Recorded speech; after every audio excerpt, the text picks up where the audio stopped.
Today I want to talk to you guys about how you can make an extra $6,000 a year and then turn that money into a stock market investment.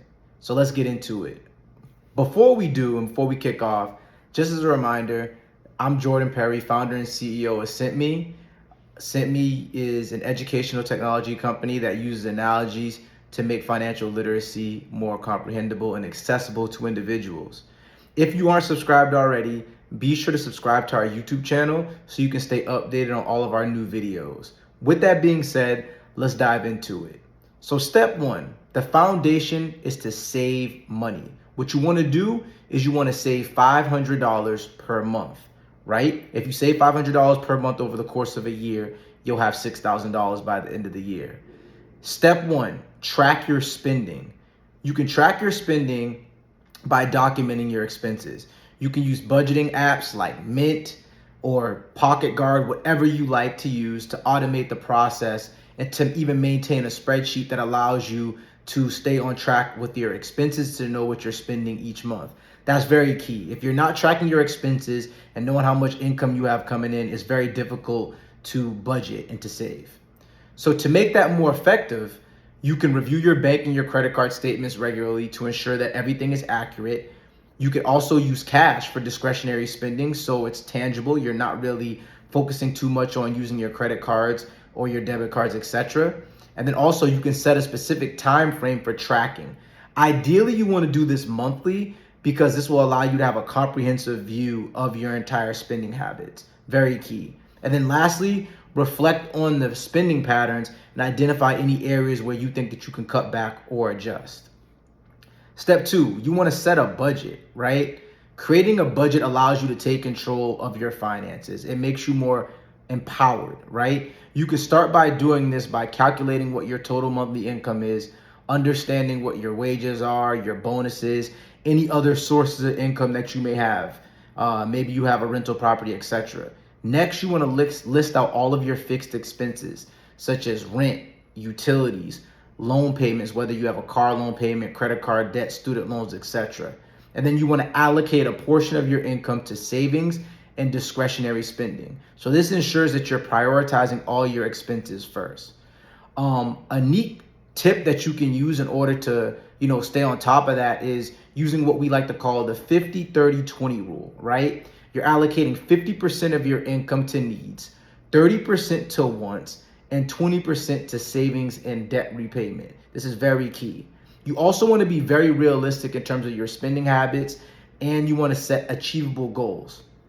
Track the progress of your budget to make sure that you're, staying on top of whatever you planned out over the course of that month in terms of your budgeting, right? And then adjust as needed. And then also consider using certain budgeting trackers and softwares that you can use to track your expenses.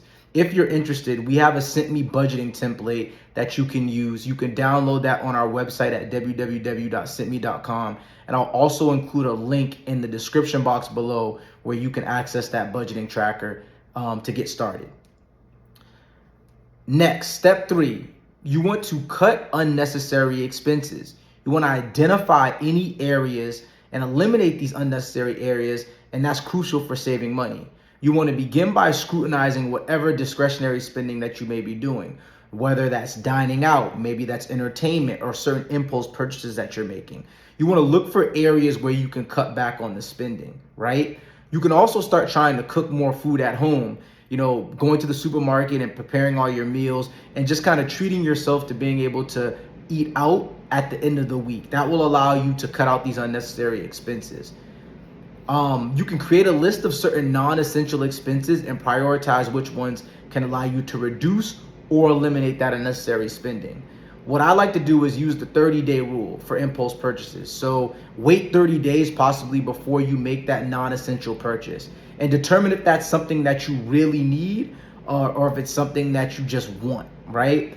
That's a really good tip. Look for cheaper alternatives to things or DIY solutions for products or services that you use regularly. And then also challenge yourself to a spending freeze for a week or a month where you only spend on essential items. If you do this and cut these unnecessary expenses, you'll be better off over the long term. As I discussed before, step four, cooking at home, super key, right? Make sure you have certain essentials in your kitchen that allow you to be able to cook meals. Have recipes, try different cookbooks, be experimental in terms of your approach. But by cooking at home, you'll be able to budget more appropriately. If there's any way where that you're more in tune to go buy bacon, egg, and cheeses from your local deli or wherever you live, if you can buy those items at the supermarket and substitute that, you're going to save a little bit of money. It doesn't mean that you can't eat out anytime or whenever you want, but if you're just more mindful of cooking at home to cut back on those expenses, it'll pay off in the long run. Step 5, you can use coupons and discounts, right? Understand that certain coupons, discount codes, cashback offers, whatever that may be, it could allow you to maximize certain savings. If you're a loyalty member at certain supermarkets or local grocers, it'll allow you to be able to, get some rewards, which can allow you to also save in the long run. That will allow you to kind of really cut back and to get some upside, some benefit, right? You're getting you're part of the loyalty program and using coupons and discounts, and you're also getting the items that you need at maybe a fraction of the cost. Very key to keep that in mind. Also, reduce your energy consumption. This is step 6. You could lower your bills possibly by, making sure that you're keeping your lights off, not really kind of using unnecessary electricity if necessary, right? There's a lot of different ways where you can maybe program your thermostat or whatever you're using in your apartment, house, to make sure you're staying in tune with your expenses from that standpoint. Energy costs oftentimes become a really high expense for some people. Individuals don't really realize how much money they're spending on that area of their budget. So keep that in mind too. Step 7, minimize those transportation costs, right? Ubers, all that stuff adds up, right? One thing, especially if you're in a big city, utilizing public transit if you really can, if it's safe, right? Using the train, using the bus, etc., or using city bikes. I also, I currently live in New York City. I lived in New York City, for a while, and I would use city bikes often. I also currently now I live in Boston, so I use city bikes pretty often as well to get around the city.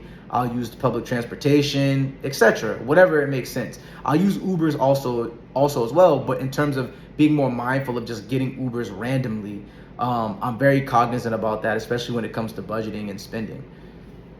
Step 8, you can sell unused items. If there's things that you have around your house, you can list them on eBay, Craigslist, you name it, Facebook Marketplace. Sell some of those items that may not be kind of getting any use in your closet, right? There's a huge marketplace out there to be able to sell certain items that you have, to be able to make extra money, and that can kind of be allocated towards your savings bucket. Step 9, optimize your subscriptions and your services. We all know that it's very easy to get caught up in the whole Netflix, Hulu, you name it. With a lot of subscriptions nowadays, it's so easy to get lost in the sauce and not really realize what you're paying for. So stay on top of that. Make adjustments in terms of whatever subscriptions that you have that are unnecessary. It doesn't mean that you can't have subscriptions, right? We all like Netflix. We like to consume certain shows and TVs and movies, you name it, right? But just be mindful of how many subscriptions you have. If you can cut back anywhere, that would be very key. And then step 10, right? Plan no spend days. Have some moments when you're just like, you know what, I'm gonna, plan ahead and not really spend as much money on certain unnecessary activities. Or maybe I'm gonna entertain myself by doing outdoor activities as opposed to going to the bar or going to a club, this, that, and the third. There's a lot of low cost, fun activities that you can do to really kind of have a good time and also save money. Like I said, when you save money on some of these other unnecessary things, you can really, really spend on something that you really would enjoy, and you'll feel good about it because you're not cutting into your budget, you're not cutting into your savings plan, and most importantly, you're investing in your future and yourself. So that concludes part 1 of how you can save $6,000 a year. Now we're going to move into step 2, or part 2, which is turning your savings into investing. During step 1, if you were able to adequately follow these steps to save that $500 a month, and then that translates into your $6,000 over the course of the year, now you can turn that savings into investments. And let's talk about how you can do that.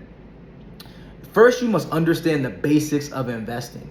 You want to understand what investment vehicles exist. What are stocks? What are bonds? What are mutual funds? What are ETFs? There's a variety of investment vehicles that exist. And if you're interested in learning more about these fundamentals, you should definitely check out our SimpMe financial literacy program, where we break down these topics for you. We work with you. We have a variety of resources and videos that you'll have access to teach you about the basics of investing. Understanding what your risk tolerance is and the importance of diversification is also key. But that's step one if you want to turn your savings into investments. You got to understand the basics. You also want to set investment goals. You want to define your investment goals based on your financial objectives, understanding what your time horizon is, what's your risk tolerance, right? Determine whether you're investing for maybe short-term goals. Maybe you want to buy a home, a car, or you're just focused on your long-term investment strategy. It all depends. But your investment goals will guide your investment decisions and help you stay focused on your broad financial journey, right? You want to choose the right investment vehicles, right? You want to understand what low-cost index funds are, how that relates to ETFs. Very key, right? You want to understand how individual stocks or bonds will give you access to different levels of risk or return, depending on what you're trying to do. Very key to understand and choose the right investment vehicles. Next, you want to build a diversified portfolio. Diversification comes in all different sizes. You can diversify across asset classes like bonds, stocks, REITs, you name it. Industries, right? Maybe you like tech, healthcare, or oil and gas. There's so many different industries that you can focus on. Or you're diversifying across geographical regions. Maybe you're into emerging markets, right? Maybe you study and you work in an industry, or you're studying about emerging markets and technology and things that are booming overseas. There's a lot of different investment vehicles that you can get access to build a diversified portfolio based off of geographical regions. Keep that in mind. Next, dollar cost averaging, right? What is dollar cost averaging? Well, this allows you to invest consistently over time in specific investment vehicles without having to essentially wait. You're allocating a small portion of your money to maybe said ETF through your paycheck, and your dollar cost averaging. So you're just kind of consistently and automatically investing by setting it up in your brokerage account, whatever you have, to invest in these different securities. That's a very key trend and a very key thing to keep in mind. It also prevents you from really worrying about maybe market volatility, because you're riding this wave of consistently dollar cost averaging and investing consistently without trying to time what's going to happen in the market, because nobody knows what's going to happen. That's the key. You want to monitor and rebalance, right? You want to regularly monitor your investment portfolio and view your investment strategy to make sure that it aligns with your goals. That's very key. And also, you want to stay informed on these market developments and economic trends.